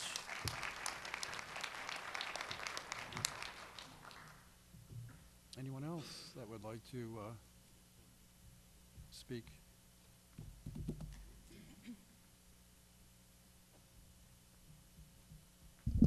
Hello, I'm Bill Dirk in Ward 1, and it's the first time I spoke at a school board meeting. I've been in other commissions, committee, council meetings, and I'm pretty much new at the public school system. I'm a total product of parochial grade school, high school, college. Same as my wife. My daughter went to St. James, and she went to Catherine McCauley. I have a son, Will, who went to St. James. When he was in 8th grade, I go, all right, Will, Chevers Biddeford, Big Biddeford. He's a junior. He's at the high school, Tiger. He's doing great. He's in honors. He's 3-athlete sport. And I never really thought about public schools. I mean, I was always paying taxes. That's the other thing. I mean, I've supported public schools, public education without putting any kids for years through the system. But I'm slowly becoming a believer of public education and what it has to offer. I just came back from the open house at the new school. Will's taking a drafting course, so I was at the COT, and that's a great building there. All the teachers are fantastic. You guys are the experts with the numbers. I mean, I started looking at it, but I was like, geez, this is like really involved. I mean, where do you cut? And you know, I'm not a pro at that, but you know, you guys are doing it. And obviously, the public's going to vote for it. I voted, you know, I went to every referendum vote, went for it, and I'll probably go, you know, whatever it comes out to, you know, I'll go for it because I believe in education, I believe in quality education, and I believe in a great community. And also, I heard this morning that Biddeford is tied with Portland for Forbes for job opportunities. I think I saw a little blurb about that. I mean, there's lots of good things that are happening here in the city. There's the mill redevelopment. There's downtown happening. A Riverwalk being built. There's conservation land that's being bought up, which I'm involved in. But it's a really great community, and I slowly believing in public education. Thanks. Thank you. Anyone else? Okay, well, I want to thank you for the very thoughtful, reflective, insightful things that you had to say. I'm sure that everybody on the board listened attentively before we move on to the next phase of this. Just a couple of things. Again, just listening to you all is remember, Biddeford is not alone in this mess. All the other communities are having the same wrestling match in terms of finding appropriate funds, and it's not just schools. Again, I think what we're going to have to do is find a balance between the city needs, school needs, and taxpayers' needs. Someplace there's the right number. I'm not quite sure what it is. And it was mentioned, for example, with the bonds. Obviously, the school renovation, important thing to do, but the bond weighs heavily because the city never got on a list for the state for any funding, and to be honest, had it been on the list, it probably would have been paid for anyway because they're so far behind in building schools. On the city side, we also have a major problem in terms of road construction. I don't know if you've driven a road in Biddeford lately, but there's a few technical problems. And in the budget they're crafting, they want to put in like a $2 million capital improvement, but there's a problem. You see, in the last referendum, all the bonds got rejected, just like the school budget got rejected a number of times. So here we are in 2013, and we've got some major issues out there that cost an awful lot of money. So again, it's going to be about balance. So again, it's going to be about you talking to us so that you can be vested in whatever decision that emerges from this. Okay, saying that, Mr. Mishu, you had your hand up. Sure, is this on? Can you hear me? All right, great. Thank you, everyone, for coming. There were some great comments. Mr. Marshall, that should be considered what you were talking about in sports and assessment. That definitely should be done. And I'm really encouraged for the people who are supporting their programs, because that's what good teachers do. They come fight for their programs, what they believe in, and you do make a difference with your students. I made some lists. I'd like to talk. The first thing, I think it's unfair to the Biddeford students to expect the school to present the city council with a 0% increase. That's not fair. We would be hurting our students if we came to the city council with a 0. Are we fair to our citizens if we come with a 4.1%? I don't think so. I still advocate for a 2% increase. Tier 1 and Tier 2 reductions that were handed out tonight make perfect sense to me. They will not have an impact on my children's education here in Biddeford. I feel different, I think, than anybody in this room or anybody up here. You know, despite our budget woes, I am so proud of our school system. I think our outlook is so bright because of our new leadership. Our administrators have done great work. And to me, the most important thing we can do as a city is to pass this budget and let them work on educating our students. That's the most important thing. Let's get a budget passed so they can focus on education. Now, all the lists that I wrote for all the people who spoke, I like the one, about the number of students in classes. Well, after high school, when you get to college, if there are not enough students signed up for a particular class, they don't offer it. I've taken many college classes, and in the summer, there are great classes being offered. I'll sign up, and then I get a letter back saying that course has been canceled due to limited enrollment. So is it fair? No. Is it fair in high school? I don't know. That's a good question. And taxes. I hear people saying, we'll pay more for our student education. We'll give up a cup of coffee. Well, I've been on this board for a long time. As I can see it, nobody's drinking coffee anymore. Taxes went up last year, and we were giving up coffee last year. I don't know what we're drinking now. As a parent, taxes going up really doesn't help the parents. When kids are involved in sports, we have to buy new sneakers. We have to pay for athletic equipment. We need funds to do that. And if you're taking more and more out of our pocket, it's more and more of a struggle to provide for our children. So we need to be considerate. The parents don't have all the money, and they can't keep giving all the money because they need to provide the extra little things for their kids in school. And the seniors, I feel for you. I feel your struggle. Let's go on to my list here. I hear a lot about music and languages and the arts in general, often. We can't reduce. Well, the truth of the matter is the school is here to educate. The school is here to test. The school tests on math, science, English, and writing. Biddeford is judged on the scores for those 4 things. So if Biddeford scores well, guess what? Biddeford's a great school system. It doesn't matter how strong the foreign language program is. It doesn't matter how strong the music program is. We aren't judged on those things. We are judged on our testing. We do have a great foreign language program, especially here at the middle school. I don't know much about the high school, but it is very strong here at the middle school. We have a great music program, producing some great musicians,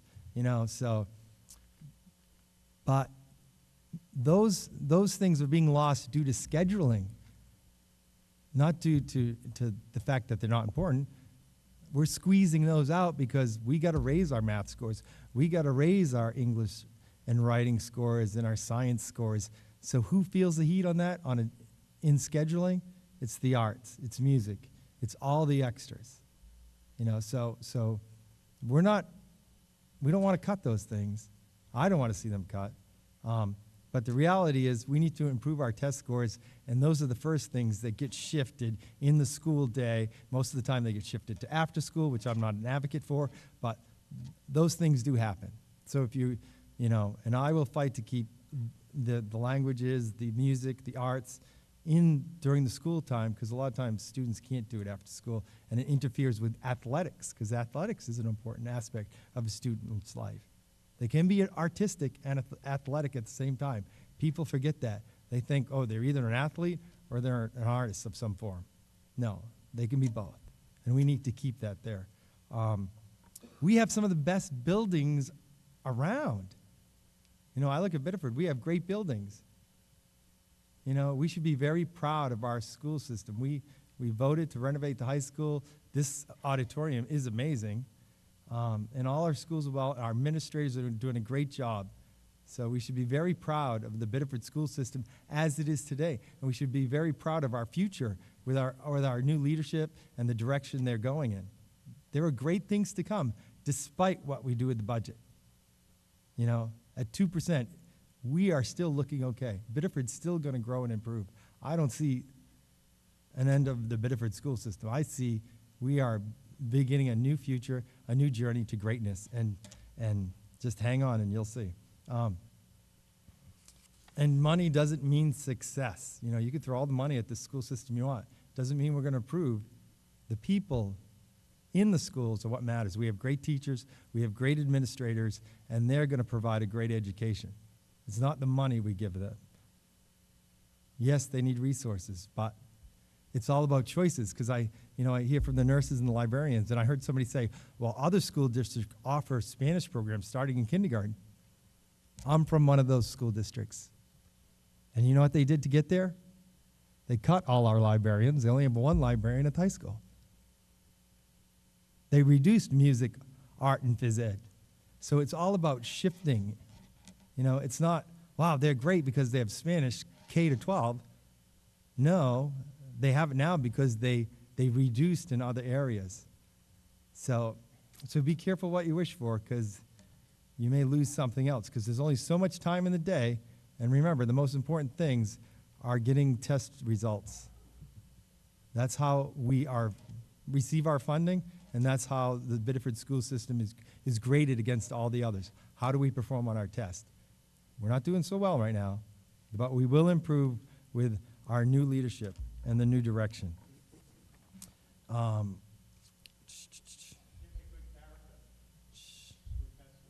you can't. No, I agree. Yeah.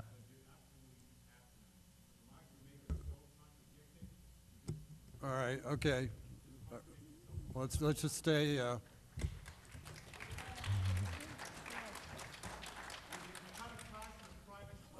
Okay, Peter. Thank you. Mrs. Florent. Yeah, you can go. I just wanted to address Mr. Florent's question of where the $910,000 for the out-of-district placement, the tuition, and I think the best person to do that would be Heidi, our special ed director. If you wouldn't mind coming up and and also I think that this is a nice time also to talk about, you know, the exciting pieces that are coming up and all the changes, fun changes. But I did want to address that question, so. Sorry. Hi. Out-of-district placements cost the district almost $1 million. What has happened over the years is programs have been cut. We don't have a continuum of services in each of our schools to provide for students who have severe and significant disabilities. When I came to Biddeford a couple of years ago, actually I came here and worked at the high school for a few years, I was amazed at the number of students that were placed out of district. We not only pay for tuition, but we also pay for seed, which increases the cost even more significant. So looking at it, I came from a district that we didn't ever send students to other locations. And I said, how can we work towards bringing the students back? One of the things that we've been doing, or when talking about, is that the schools have been working to bring some of our students, to keep them in the schools, and we have about 15 students right now that are working with what we call BHPs, or behavioral health professionals. These students are able to make it in their schools, which has helped to keep the cost of that out-of-district placement right where it is, right at this moment, so that we don't go over. Another thing that we're doing, sorry, I'm out of breath for some reason. Another thing that we're doing is we're looking at building our own in-district school for ages K through 5. We have about 5 students that are currently in another placement. This cost will shift back to the school district and save the school district approximately $256,000. The difference is, though, is it takes time. You have to have the programs in place. You can't just bring students in if you don't have the services that they need. It's an expensive cost, but if you don't have programs in place, they have the right to that education. And it is above and beyond what any student would receive that doesn't have a disability, because their disabilities are so significant. Just trying to look at things in a different way, find as many resources that we can. It's taking time. It's going to take a long time. You have to hold on to what you have. You can't just say, why don't we cut the $256,000 now and bring them back? Because we have to go through a process. We have to go through what we call IEP meetings. We have to talk about it. We have to meet with parents. We have to make that transition back, and we have to have the services in place for that to happen. And so that's what we've been working on for this past, 2 years really, is what I've been working towards. We have an alternative program down at the mill, where some of the students are students who are special education, or some of the students that are alternative education. Half of the day the students work on a job site, the other half of the day they're working on the credits.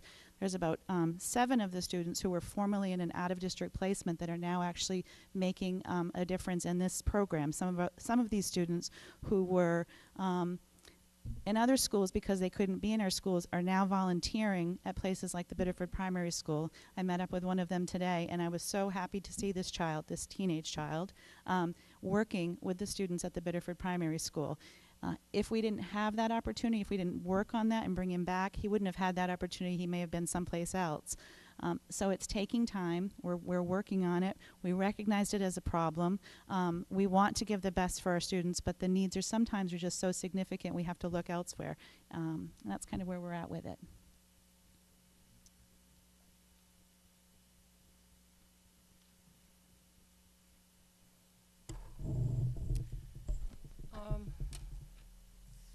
I hear your frustration, and I think the difficult part for me is, if this was a majority of how people felt, I think everybody in Biddeford cares about education, but I don't think that it is a majority of Biddeford that will vote on a budget at 4%. And I also don't think that, if you're looking at this number, we also have the city side to consider.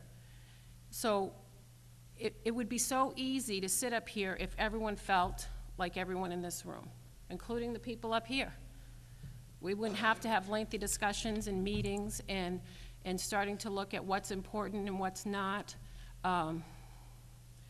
It's been obviously a tiring,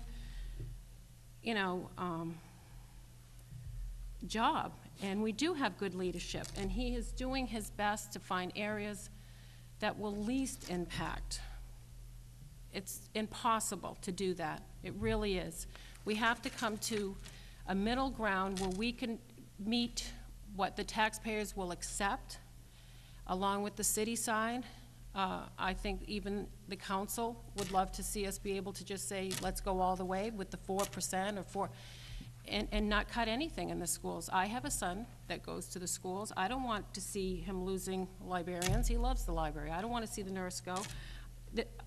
I could not do this job. Mr. Ray put this together, and we have a decision to make. And it's impossible for us to say, we're just going to put in a number and not cut anything. Because I can guarantee you, we will be in the same boat we were in last year. And it was no fun. And I want the best for the kids. I graduated from Biddeford High School. I lived here most of my life. And I too came back. I work in a school system every day that is facing the same cuts. So I feel for you, I really do. I see positions that are going to be on the chopping block, and what I will have to do to make up for that. So if whatever we do, it isn't because we decided that it wasn't an important part. It was something that we had to choose that we felt would be the least impact. That's all I can say. I mean, I feel frustration that this gentleman has, We're just trying to do a best job with what we are dealt with here. Thank you. Thank you. Just as a point of information, too, I was just checking my calendar. I may or may not have said earlier that this is a work in progress. The final school budget is not approved until May 14th. It doesn't go to the first reading to the council till May 16th. Okay, so we've got a couple of months to work this through. So this is just the preliminary process to get things going.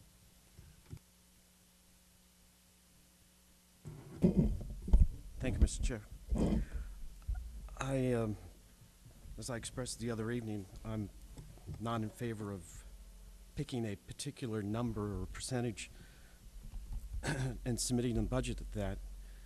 It's for me, it's very difficult because I can take a database or the GIS database and download every parcel and the valuation, and I can calculate every parcel's impact of any kind of an increase. That's easy, the mill rate. But what I can't do is calculate the impact of reductions. For me, I think it's important, we have a responsibility as a school committee to put together a budget that's for the best of the students. The city council, and I'll be honest, when I was on the city council, I felt a different responsibility. I felt a responsibility to balance between the affordability and the needs of the school, and there were times, as some people know, I voted a different way. You know, the role was different, but I think we have a responsibility to provide a budget that is responsible to the students and to the schools. And within doing that, we have a responsibility to ensure that waste is not in there. That's our number one responsibility, and to look to the superintendent to ensure that there isn't waste. So I find it very difficult to say, let's go at 2%, because I don't think we should be, our first responsibility, it's kind of like a business. A business has a first responsibility to make profit, and then a secondary responsibility after that to have a social responsibility. Our primary responsibility is to the school. And then working with the city council, understanding the affordability. I also just want to say, we all, and including myself, continue to say it took 4 elections to pass the budget last year. I contend, as I think deeper about it, it didn't. It took 1 election. It took a general election. If we look, again, if we look at the numbers of people who showed up prior to the general election, I probably am wrong, but I think there's a strong possibility that a budget may have passed during the general election, and we have a responsibility to have people come out. Correct me if I'm wrong, but I think, Mr. Superintendent, you sent out information tonight that the number, if we want to talk about numbers, that the mill rate impact as it stands right now with no change is 3.9%. There are some items in the Tier 1 that will not have any impact. For instance, the health insurance, there's a reduction of $120,000. I'm comfortable with that. I believe that's fine. There, through the review of the stipends, there was the identification of some corrections, close to $20,000. That's a legitimate correction. I don't believe that's a cut or a reduction. And I think there are a few other items that the superintendent has identified, but for me, I'm only interested in those. The budget as presented with those legitimate reductions because of change in numbers. And since we do have until May, actually, that's a heck of a long time. I am not in favor of reducing down to a level and identifying positions that are to be reduced and still not know what's actually happening at the state level. I think that's, I can't support that. We may actually be in a situation where we submit a budget, let's say, if we're up to me, submit a budget and still be faced with $400,000 of reduction and have to make a decision at that point in time. But I think it's premature to cross that bridge without knowing. And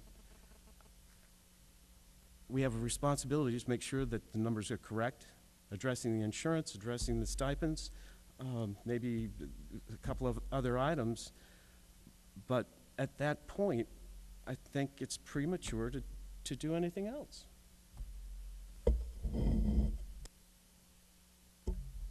Thank you, Mr. Moriarty. I'll make a motion to extend the meeting past 9 o'clock. I second. Moved to second to extend beyond 9 o'clock. All in favor, please raise your hand. Opposed? Unanimous vote? Good. Going over the numbers, I'm still worried about Tier 2. I want to say a couple of kind words that I've heard about this program for the past, 4 or 5 years, but the journalism program, I hear that it's an award-winning paper that they put out over there. The yearbook at BMS, I've read it, it's good. But the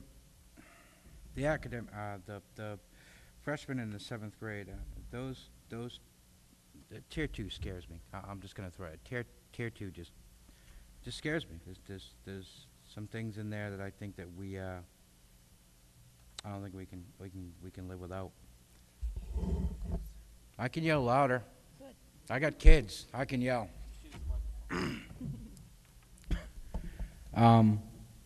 Yeah. I could sing. Y'all look bored. It's interesting to hear, some of what you guys do. The little girl earlier who came up to speak at the podium was my daughter, who had heard us talking, heard my wife and I talking about the numbers and the budget, and she became upset when we started talking about the library and the nurses. The nurses mainly because she spends a lot of time there. But she wrote this speech, and she came to me this morning before work and school and asked if she could read it. And I was listening to her. As a parent, I was so proud. I was listening. I was like, this is great. This is great that she's doing this. And then I was here, and I was listening to her. And she makes sense. In her world, all she could think of was losing some of the most important people in her life, during the day. She wasn't thinking about, taxes. She wasn't thinking about what's best for the district. She wasn't thinking about what the city council is going to do. She wasn't even thinking about, what's going to happen if we get rid of all these things. She was thinking about her daily life. So that kind of made me think, it gave me the look into what the children think about. I'm also worried about the librarians. That I know that we talked about it last budget, and I would really, I'm worried about a couple of things, and I just don't know where to go with it. I know we can't do zero. That's just out of the question. To do a 0% increase it's insanity. But to do a 4.1, that's insanity too. I think we need to come somewhere in the middle. Tier 1, I can definitely go. Tier 1, I understand. We discussed that before, but some of the things in Tier 2 I think we need a lot more discussion about that. Ms. Oliver? I'm going to, I guess, start pretty broad and then kind of go in closer. Like one of the nagging things in the back of like a school board's mind, I believe, would be to decrease the dropout rate, decrease the number of dropouts each year. The reason or the way that you decrease the number of dropouts would be to give kids a reason to be in school. You give kids a reason to be in school because of the programs that are offered to them. And at the moment, the positions that are facing reductions are pretty instrumental parts of the programs that they're involved in. The music teacher is literally an instrumental part of the program. And so I guess from a student's perspective, you know, I've gone through the whole scheduling process at school. It's a very difficult process. Not all classes are given the same weight as others, and I would urge not to cut any programming or affect any programming until this